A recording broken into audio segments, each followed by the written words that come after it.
Jeffon Sealy is our guest speaker today. Let me tell you a little bit about him. He was raised at the base of the Rocky Mountains in Salt Lake City. He travels across the nation and he speaks words of inspiration in spiritual communities, motivating students and empowering businesses.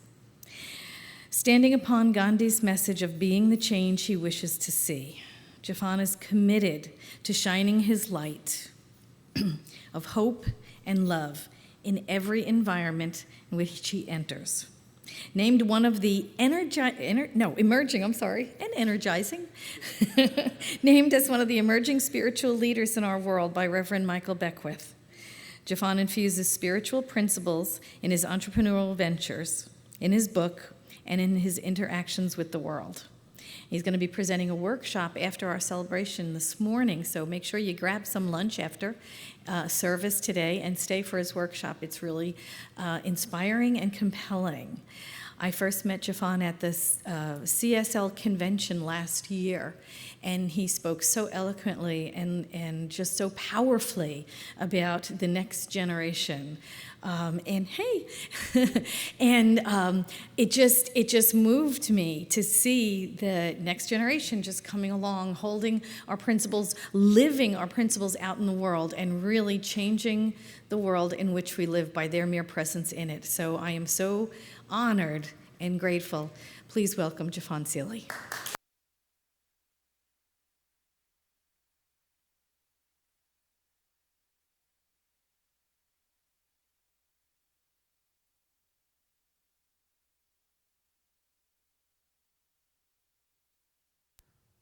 I open up my mind, and love is received.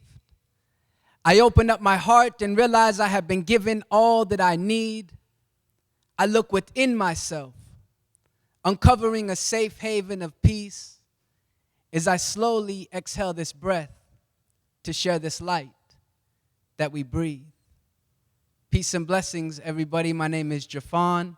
It is an absolute honor and a wonderful privilege to be here with all of you, beautiful people, on this beautiful Sunday morning. And I know some of you may be thinking, Jeffon, it's great to have you here, but if you don't mind me asking, how old are you?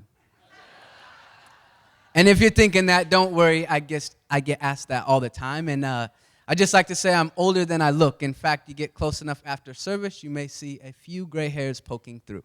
But nevertheless, I am very grateful to be here. I would like to say thank you to Reverend Patty and all the people here who work behind the scenes to help make this center blossom, flourish, and unfold in the ways that it does. I would like to also say thank you to each and every one of you for being willing to be here today, following that spiritual inclination that is taking place within you to encourage you to recognize the glorious light that you have shining at the depths of your being. And I know it's Sunday, and some of you may be thinking, Jeffon, you're starting with a lot of gratitude. I don't know you. You're welcome. What's all this about? If that is going through your mind, I just find it incredible. When I open my consciousness to the realization of how many things have took place in each of our lives, those seemingly insignificant situations and experiences that have aligned with such precision to enable us to be here today, together, celebrating in this moment of now of all the places we could be, we are here in a moment that will come this way only once. So let us embrace the sacredness of now. Let us embrace the sacredness and the light that is flowing through each and every one of us in this room and on this sacred planet that we have to call home. And to begin, I would just like to say that the light and the life and the essence that is dwelling at the depths of my being honors and recognizes the glorious essence that is dwelling within you. And to begin, I would just like to say peace and blessings and namaste. And so it is. No, I'm only joking.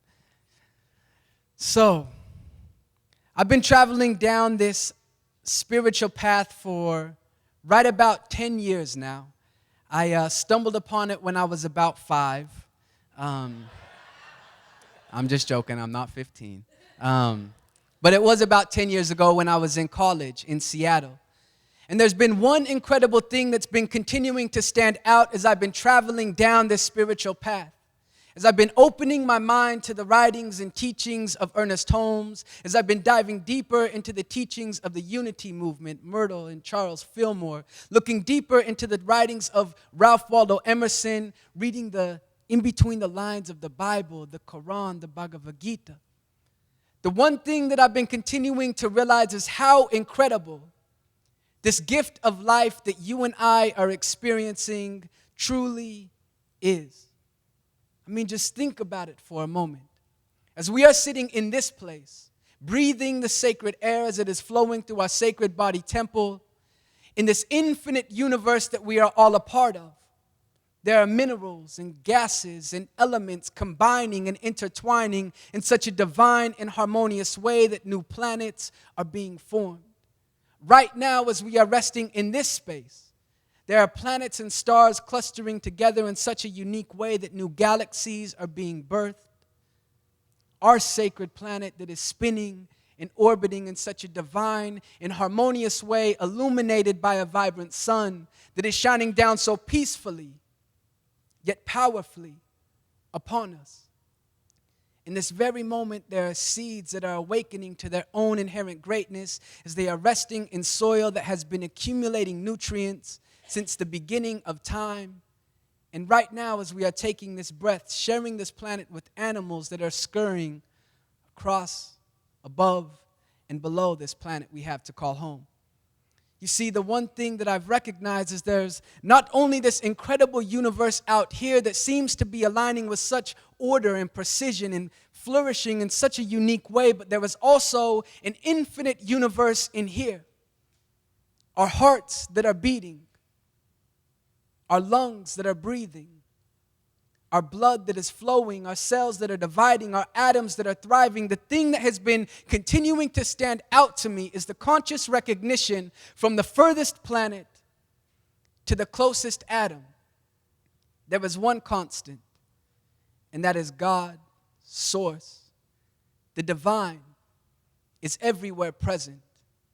Now, as I travel across and share this message, there are some people who don't enjoy the word God, and I say that's quite all right. Feel free to replace it with spirit or essence or energy or the infinite. You see, what you call it matters not, for it is the very energy within the depths of your being that enables you to speak a word out into the ethers. It simply is. We are all filled with this essence. As we move throughout our day-to-day experiences, and we can all pause for a moment and reflect back at all the different levels of life that we've had the opportunity to travel through, the different levels of consciousness that we've all stepped through in our experience, recognizing our time as a youth, into adolescence, up to early adulthood, to this present moment of now, when we recognize while we may have been growing, expanding, we have always been growing and expanding into that which we already are, the infinite that is enabling us to just simply breathe, be, and exist. Each and every one of us are connected not only to the planet beneath us and the stars above us and the people around us, but it's very unique when we pause for a moment and think about all the people who have existed throughout time to enable us to be here today. Countless individuals who we have never met, whose lives were absolutely essential in the development of you and I. Standing on top of the shoulders of our ancient ancestors, hearing the whispers flow through our spirit of 10,000 generations, and here we are, connected with one another, this time, this present moment of now. You see, we are squeezing the infinite which we are into the finite limitations of our individual imaginations. So with all of this being said, it is my hope today to not just inspire you or remind you of the greatness that is dwelling at the depths of your being, to not just help to center your spirit in one of gratitude and appreciation, recognizing the innumerable blessings that are filling your experience each and every day, but more importantly, it is my hope in this sacred time that we share together, this moment that will never come this way again, to remind you who you truly are, which is a gift, a sacred being that comes this way only once, filled with the infinite. Most importantly, to remind you that wherever you may be, that you truly matter. So who am I? I get asked that question all the time. I travel around speaking at spiritual communities like this, at schools, colleges, high schools, at businesses, and people ask me all the time, Jeffon, who are you? And I typically say my spiel. My name is Jeffon Seeley, and I'm from Salt Lake City, Utah. And almost without fail, the next question is, I'm glad you asked. Growing up, I was, but I no longer am. However, I still do have family members who practice the Mormon religion, and I've learned in my experience as I travel down this spiritual path that it is not my responsibility to approach them and tell them what path they must follow, because when I look deep enough, I recognize that all paths we are walking lead the same way, for we are all awakened by the same essence and energy and life. So, yes, I was born in Salt Lake City. My mother was adopted from Scotland, and I was sitting in a meditation a while back, and I was thinking about my grandparents on my mom's side. My grandma was unable to have children, and they were in the Mormon church, and they went to England to do this building mission. There's a lot of missionaries. You may have seen them in the Mormon church. But my grandfather did a building mission, so they would go and build these churches. And something must have drew them to this particular orphanage in Scotland. And I can just see my grandparents walking in there and seeing this little baby. And something must have drew them towards her. And they go over there and they grab her and they take her and they bring her back here. And they did so legally. They didn't just snatch and run. They brought her back here with the hopes that in doing so, they would provide this young girl with an opportunity for a greater life. And if this young girl happened to grow up and have children of her own, so too would they have fertile soil that their lives could begin to blossom and unfold. Now, on the opposite end, my father's side is African American. And the differences between my mom's side and my dad's side are literally night and day. You see, my grandfather was born in Pine Bluff, Arkansas. And the stories that he would tell me about being a young boy were things that I never heard of. At 8 years old, he would tell us that when he would walk home from school, he had to go down this particular road. And because his skin didn't match what the community said it should be, there'd be people who would spew words of discrimination and even shoot at him for coming too close to their property. My grandmother was born in Jackson, Mississippi in the heat of racial tension. They eventually uprooted and came here to California and then later to Salt Lake. Don't ask me why they chose Salt Lake, but they did. And my parents met there. And after my parents met, obviously, here I am, and they went their separate ways. And my father wasn't in my life for quite some time, actually, until I was about 16 years old. But even though my father wasn't around, I call it a blessing in disguise. You see, sometimes the things that you may think are curses or set up against you are actually hiding blessings that are just waiting to unfold and reveal themselves to you. So my father wasn't around, but I call it a blessing in disguise because my sisters and I were able to spend a lot of time with our grandparents on my mom's side. And as my sisters went through youth and into adolescence, we began spending more and more time with our grandparents as we started witnessing our hero. My mother failed to recognize the glorious light that we saw shining within her. She became a victim to drugs and addiction and abuse and just toxic relationships. But I learned something very important during those times, and we can't always control what another person does. But we always have the power within ourselves to shine love, compassion, and appreciation towards them, even if they are stumbling or hurting in their individual experience. You see, but even though my mom went through these situations, it was still a blessing in disguise because my sisters and I spent a lot of time with our grandparents. And they built their house in this particular area in Salt Lake City that was fairly nice. And we were able to look out in the community and see prosperity or affluence or abundance, so to say. But it didn't take long before we began to look out in the community and recognize that things really didn't match up. First and foremost, every single household in that area had both a mother and a father at home. My dad was nowhere to be found. My mom was scraping along what people call rock bottom. My grandparents raised us and supported us with a very small Social Security check, so I like to tease that I had shirts, but it just looked like the polo horse ran off the side. And on top of this, my sister and I were two of the only kids in the entire community who had a slight different tint of skin. And this was when I recognized words of discrimination, prejudice, people placing us in boxes of limitations due to the experiences that we were born into, failing to recognize the light that was dwelling within us and telling us who we would become because of what we were experiencing. And as a young boy, you don't know how to internalize that, and you embrace people's words, and you actually believe that's who you are. See, this is the power of our words. Even when we're traveling through our life, wherever we may be, and even the power of our thoughts when we are looking at somebody that we pass in the street, we can surround them with blessings and hope and positivity, or we can curse them with our own power. And you never know the impact that you have on another person. And you see, growing up with this, I actually started to believe that we were less than, that we didn't deserve what other people had.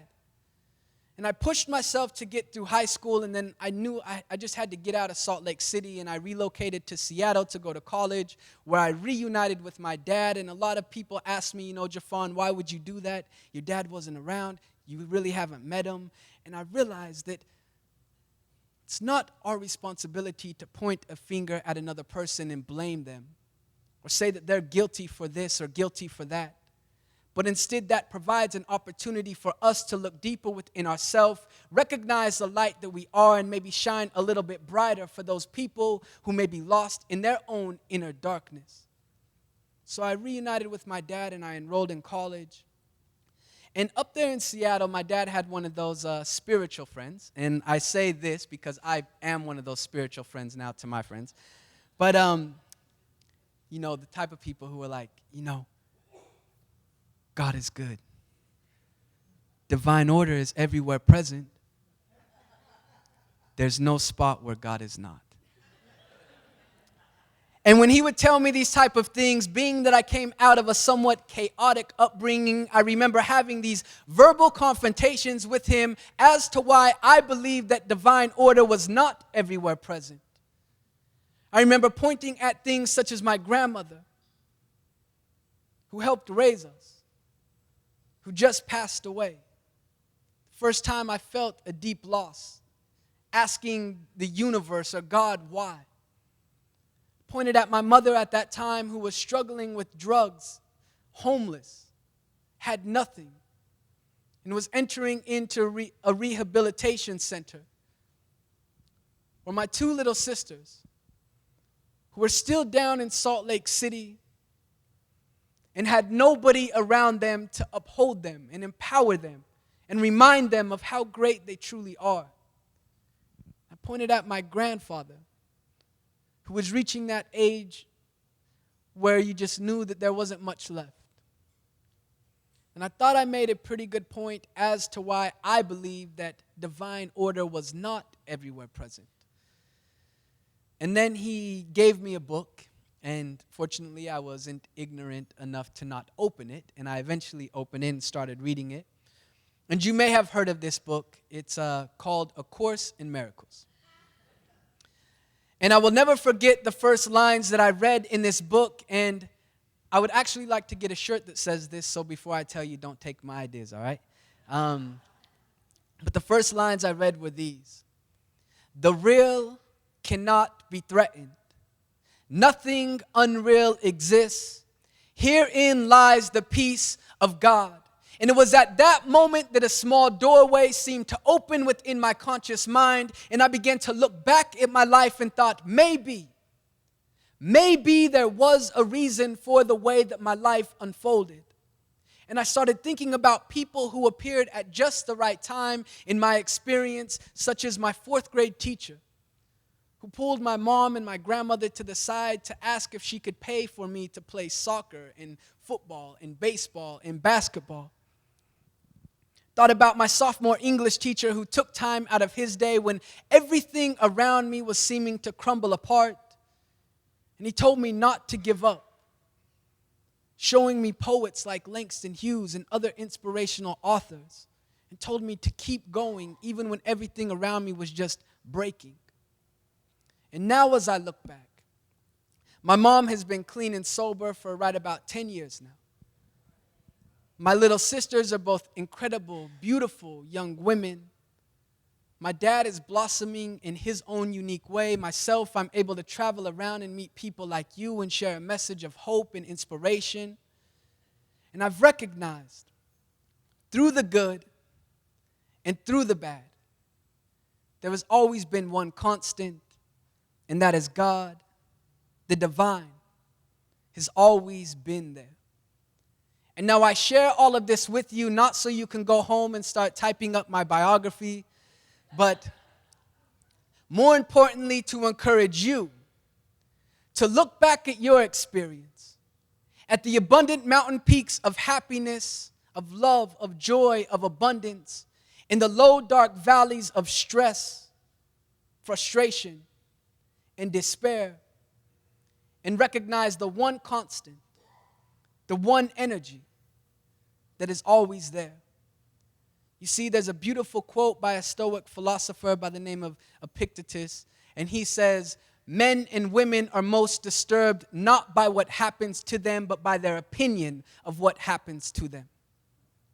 How you look at your experience dictates how you will feel, and how you feel dictates how you will think, and the way you think and feel is just a cyclical motion, so to say. So look back at your experience. And as you start to recognize and embrace the power that is with you in this very moment of now, as you start understanding that you have tools and unique abilities that are dwelling at the depths of your being, you then can step forth and realize that the same energy that you have used to create stress or struggles or hardships or frustrations can now be used in an intentional and conscious way to bring in love and peace and joy and harmony into your experience here and now. As many people say, as your inner world shifts and transforms, your outer world begins to reflect that change. And you will only bring into your experience what you believe that you deserve.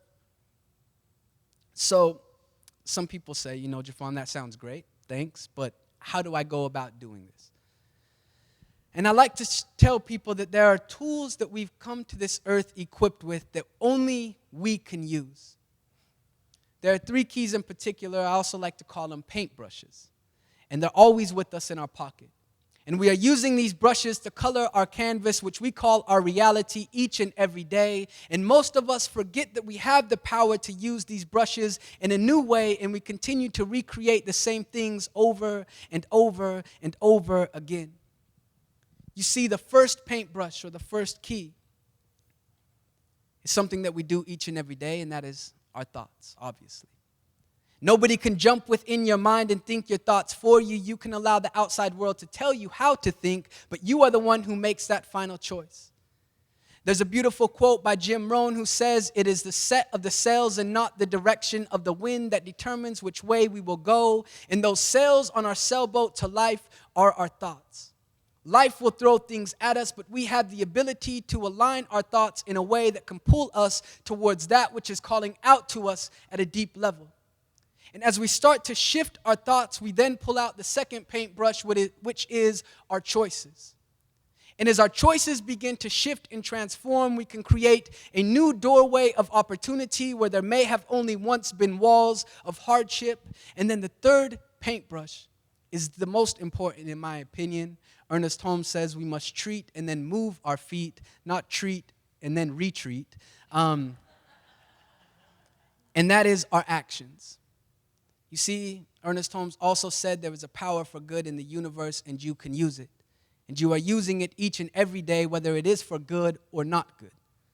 But as you recognize your ability to use your infinite essence and energy to think new thoughts, choose new choices, commit to new actions, you then shift and transform your entire experience.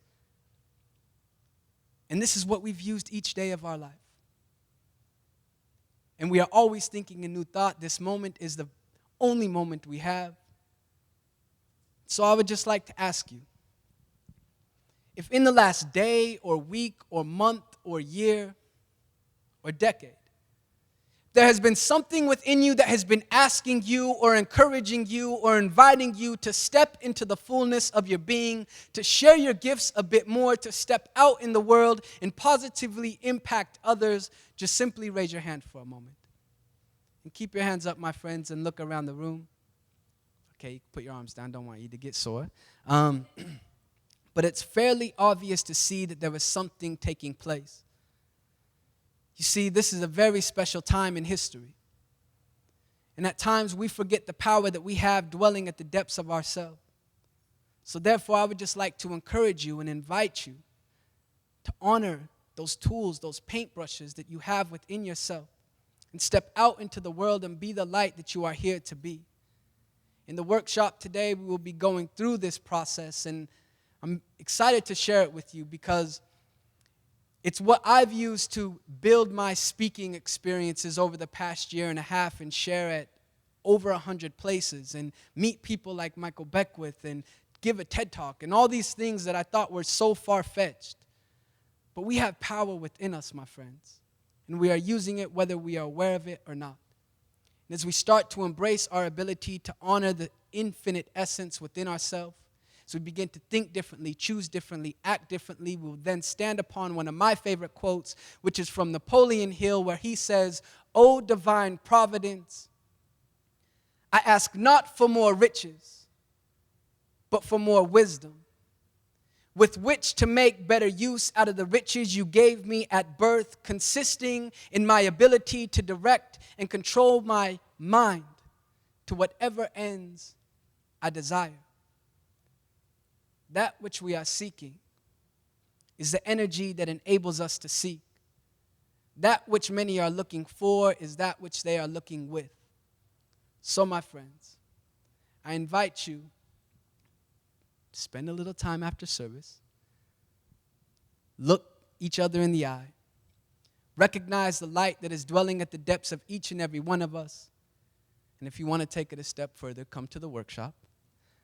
And I also have a book of poetry that I've created and shared. It's poems of inspiration and stories of empowerment and the key that unlocks the greatest you, filled with just inspiration and hope and positive vibrations, I would like to say.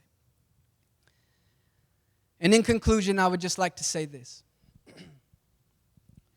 What would happen if we all chose to rise together? What would happen if we all chose to stand together? Instead of plotting and planning to undermine each other, instead of pointing the finger at our fellow brother and telling them that they're the reason for the problems or demanding that they're the ones to solve them, aren't we all walking on the sacred garden, the planet Earth that is steadily revolving around the sun? See, I know we all illuminated. Some have slipped up and others have deviated from the higher purpose, the deeper plan, fallen victim, temptations of a man. Now I understand no one can tell us who to be. Gotta rise above the selfishness and all the greed. Gotta open up our minds so we can finally see. And if we do this as a people, then we all are free. Peace and blessings, my friends.